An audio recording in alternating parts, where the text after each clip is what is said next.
কল্পনা করো, তুমি ঘরের একটা কোণে বসে আছো, আলো নিভে গেছে, পুরো পৃথিবী নিস্তব্ধ, অথচ তোমার ভেতরের কান্না থামছে না।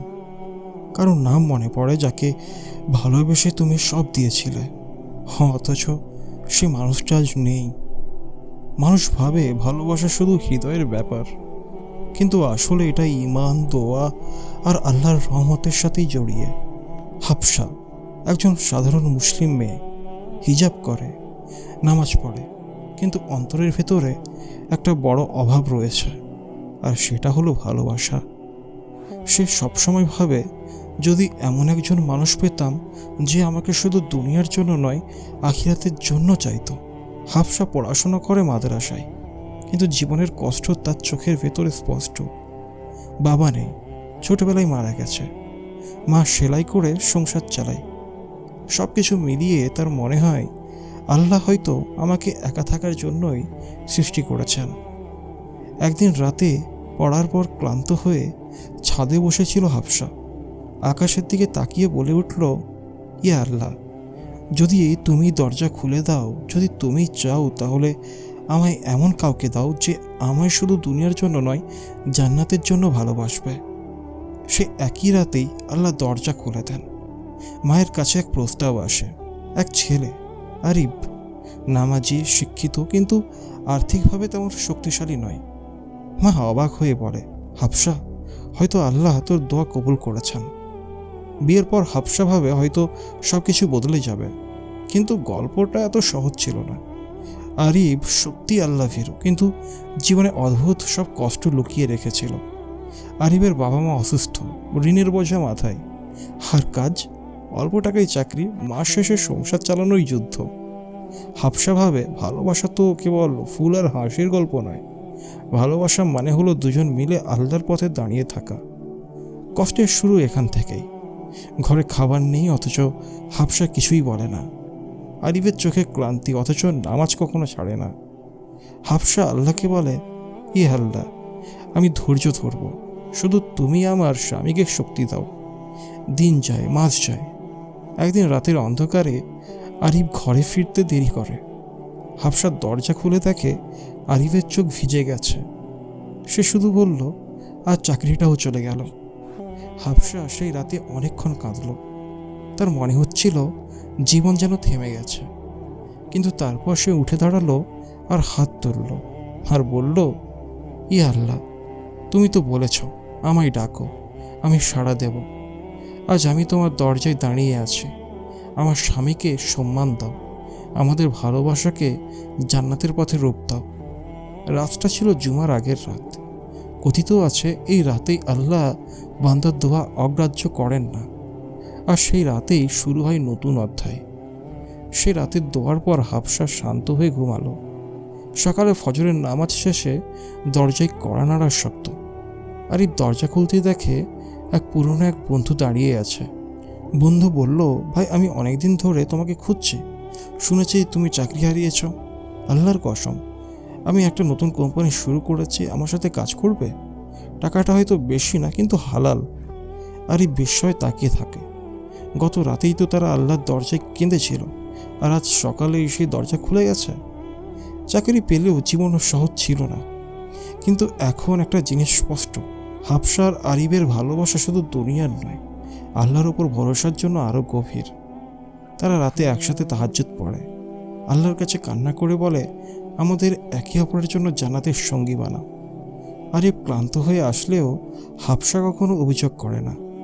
ভালোবাসা তখন শুধু আমি তোমাকে ভালোবাসি বলার মধ্যে সীমাবদ্ধ ছিল না। ভালোবাসা মানে হয়ে গিয়েছিল, আমি তোমাকে নিয়ে আল্লাহর পথে চলব। কিছুদিন শান্তি গেল, কিন্তু হঠাৎ হাফসার মা অসুস্থ হয়ে পড়ে। ডাক্তার বলে অপারেশন করতে হবে, অনেক টাকা লাগবে। আরিফ চিন্তায় পড়ে গেল। সে চেয়েছিল হাফসাকে সব সুখ দিতে, অথচ এবার যেন পাহাড়ে ভেঙে পড়ল মাথার ওপর। হাফসা মৃদু হেসে বলল, চিন্তা করো না, আমরা আবার সেই রাতের মতো আল্লাহর দরজা কড়া নেড়ে আসব। সেদিন ছিল শবে বরাত। হাফসা সারা রাত সিজদায় কেঁদে কেঁদে শুধু একটাই কথা বলল, ইয়া আল্লাহ, আমার মায়ের চিকিৎসা তুমি সহজ করে দাও, আমার স্বামীকে তুমি সম্মান দাও। আমরা তো কারো কাছে হাত পাতিনি, শুধু তোমার কাছেই হাত তুলেছি। ভোরের নামাজ শেষে ফোন এলো। আরিফের কোম্পানির মালিক তাকে ডাকলেন, বললেন তোমার পরিশ্রমে আমি মুগ্ধ, তোমাকে প্রমোশন দিচ্ছে আর অগ্রিম টাকা চাইলে পেয়ে যাবে। আরিফ স্তব্ধ হয়ে গেল। সেদিনই তারা হাফসার মায়ের অপারেশনের টাকা জোগাড় করে ফেলল। হাফসা তখন বুঝল, ভালোবাসা মানে শুধু একে অপরের চোখের দিকে তাকিয়ে থাকা নয়, ভালোবাসা মানে হলো একে অপরের সাথে কাঁদতে পারা, একে অপরকে আল্লাহর দরজায় দাঁড় করানো। সেদিন রাতে হাফসা আরিফকে বলল, তুমি জানো আমাদের ভালোবাসা আল্লাহর রহমতে গড়া। যদি কোনোদিন তুমি আমাকে হারিয়ে ফেলো, মনে রেখো আমি তোমার জন্য জান্নাতের দরজায় অপেক্ষা করব। আরিফের চোখ ভিজে গেল। সে মৃদু হেসে বলল, আর তুমি জানো, যেদিন আল্লাহ দরজা খুলে দেন সেদিন দোয়া কখনো ফেরত যায় না। প্রমোশনের পর ধীরে ধীরে সংসারে কিছুটা স্বস্তি আসলো। হাফসার মা অপারেশন শেষে সুস্থ হয়ে উঠল। আরিফ অফিসে নিজের পরিশ্রম আর সততায় সবার প্রিয় হয়ে উঠল। আর রাতে তারা দুজন মিলে মসজিদে গিয়ে ইবাদত করত, একসাথে দোয়া করত। হাফসা ভাবে হয়তো এভাবেই জীবন কেটে যাবে, কিন্তু জীবন তো কখনো এত সরল ছিল না। একদিন ডাক্তার হাফসাকে ডাকলেন। কিছু রিপোর্ট দেখে গম্ভীর মুখে বললেন, তোমার শারীরিক অবস্থা হয়তো তুমি মা হতে পারবে না। এই একটা বাক্য হাফসার হৃদয়কে টুকরো টুকরো করে দিল। সে জানে সমাজে একজন মেয়েকে মা না হতে পারা মানে হাজারটা আঙুল, হাজারটা প্রশ্ন। সেই রাতে হাফসা বিছানায় শুয়ে কেঁদে কেঁদে শুধু ভাবছিল, আরিফ তো সবসময় সন্তান চাইতো, সে কি আমাকে আর ভালোবাসবে, নাকি একদিন আমাকেও ফেলে চলে যাবে? হাফসা আরিফকে কিছুই বলেনি, কিন্তু আরিফ বুঝে ফেলল হাফসার ভেতরে কিছু একটা লুকানো আছে। একদিন সে হাফসার হাত ধরে বলল, তুমি কি ভাবছো? মা না হতে পারলে আমি তোমাকে ছেড়ে চলে যাব? হাফসা, শোনো, সন্তান আল্লাহর নিয়ামত, কিন্তু তুমি আমার নিয়তি। তোমার সাথে জান্নাত চাই আমি, শুধু দুনিয়ার পরিবার নয়। হাফসার চোখ বেয়ে তখন নদীর মতো অশ্রু ঝরছিল। এমন স্বামী কি সব মেয়েই পায়? তবুও তার অন্তরের ভয় থেকে গেল, মানুষের কথা, সমাজের চাপ, এগুলো কি আমাদের ভালোবাসা ভেঙে দেবে? ধীরে ধীরে খবরটা ছড়িয়ে পড়ল। আত্মীয় স্বজন, প্রতিবেশীরা কটূক্তি করতে শুরু করলো।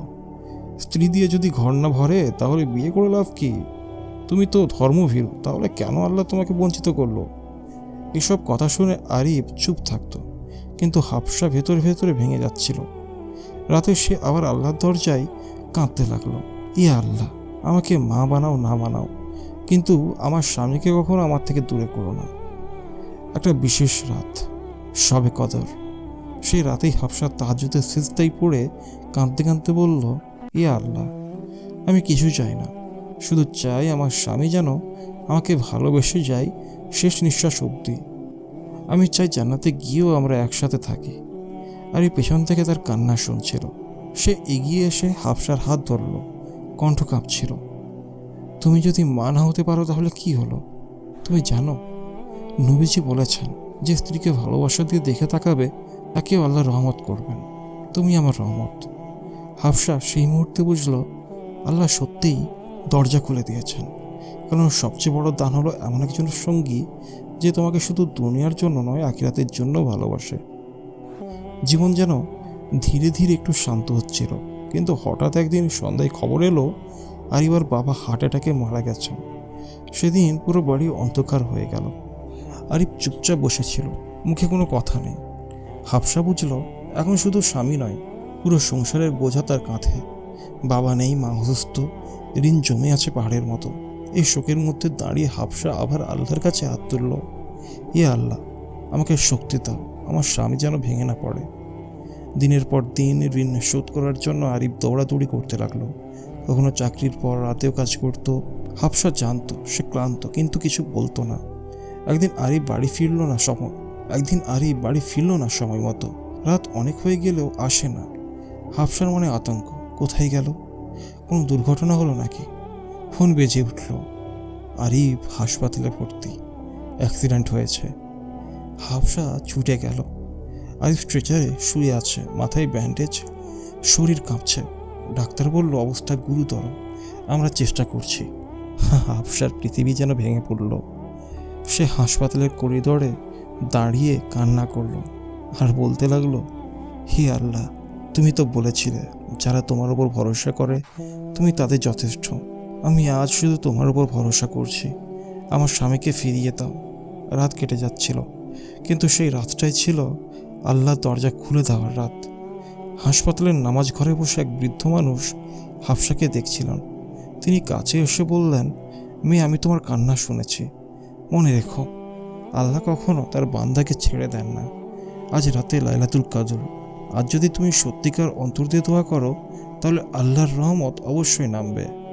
হাফসা বিস্মিত হয়ে বৃদ্ধর দিকে তাকালো। সে সিজদায় পড়ে কাঁদল, এ আল্লাহ, তুমি যদি চাও, তুমি চাইলে এখনই আমার স্বামীকে সুস্থ করতে পারো। আমি শুধু তোমার কাছে চাই। ভোরের আজান হলো। ডাক্তাররা সবাই এসে বলল, অলৌকিকভাবে অবস্থা স্থিতিশীল হয়েছে, এখন ভয় নেই। হাফসার চোখ বেয়ে অশ্রু গড়িয়ে পড়ল। সে মনে মনে বলল, হয়তো আমি কিছু পাইনি জীবনে, কিন্তু আল্লাহর এই উত্তরই প্রমাণ দোয়া কখনো ব্যর্থ যায় না। আরিফ মৃদু কণ্ঠে ফিসফিস করে বলল, হাফসা, তুমি কেঁদেছিলে তাই না? আমি শুয়ে থেকে অনুভব করছিলাম যেন কেউ আমার জন্য দরজার উপরে দোয়া করছে। কয়েকদিন পর আরিফ সুস্থ হলো। হাফসা সারাক্ষণ তার পাশে ছিল, কখনো এক ফোঁটা কান্না লুকাতে পারেনি। বাড়ি ফেরার পর রাতের নিস্তব্ধতায় আরিফ বলল, হাফসা, আমি হাসপাতালের বিছানায় শুয়ে একটা প্রতিজ্ঞা করেছিলাম, যদি আল্লাহ আমাকে আরেকটা সুযোগ দেন আমি বাকি জীবনটা তার পথে ব্যয় করব, আর তোমাকে নিয়েই সেই পথে হাঁটব। হাফসার চোখে তখন একরাশ আলো। সে জানলো আল্লাহ সত্যিই তাদের দোয়া কবুল করেছেন। কিছুদিন পর ডাক্তার হাফসাকে আবার ডাকলো। রিপোর্ট হাতে নিয়ে মৃদু হাসলেন, তোমরা হয়তো ভুল বুঝেছিলে, আল্লাহর রহমতে তুমি মা হতে পারবে, শুধু সময়ের ব্যাপার। হাফসার চোখে আনন্দাশ্রু গড়িয়ে পড়ল। সে সিজদায় লুটিয়ে পড়ল, হে আল্লাহ, তুমি তো প্রতিশ্রুতি দিয়েছিলে ধৈর্য ধরলে তুমি দ্বিগুণ দিয়ে দাও। আজ আমি সেই প্রতিশ্রুতির সাক্ষী। কয়েক মাস পর হাফসা গর্ভবতী হলো, কিন্তু তারা দুজন শুধু দুনিয়ার সন্তান হিসেবে ভাবল না, তার প্রতিদিন দোয়া করত, ইয়া আল্লাহ, এই সন্তানকে সৎ করো, তাকে কোরআনের হাফেজ বানাও, সে যেন আমাদের জান্নাতের পথে টেনে নিয়ে যায়। ভালোবাসা তখন অন্যরকম হয়ে গেল। শুধু দাম্পত্যের নয়, এটা হয়ে গেল একটা ইবাদত, একটা দোয়া, একটা ত্যাগ। যারা একসময় তাদের নিয়ে হাসাহাসি করত, আজ তারা এসে বলতো, তোমাদের মতো ধৈর্যশীল দম্পতি আমরা দেখিনি। কিন্তু হাফসা কখনো গর্ব করেনি। সে শুধু বলতো, আমরা কিছুই নই, সবই আল্লাহর রহমত। মানুষ ভাবে কষ্টই শেষ, কিন্তু আল্লাহ বলেন কষ্টের সাথেই রয়েছে স্বস্তি। বছর কেটে গেল। হাফসা একদিন ছাদে দাঁড়িয়ে আকাশের দিকে তাকিয়ে হাসল। মনে পড়ল সেই প্রথম রাত, যখন সে কেঁদে কেঁদে আল্লাহকে বলেছিল, এ আল্লাহ, তুমি যদি দরজা খুলে দাও। আজ সে জানল আল্লাহর দরজা কখনো বন্ধ হয় না, মানুষ শুধু ধৈর্য হারিয়ে ফেলে। ভালোবাসা মানে কেবল হৃদয়ের খেলা নয়, ভালোবাসা মানে হলো দুজন মিলে আল্লাহর দরজায় দাঁড়ানো, কাঁদা আর বিশ্বাস করা যে রাতে আল্লাহ দরজা খুলে দেন সেদিন কোনো দোয়া ব্যর্থ হয় না।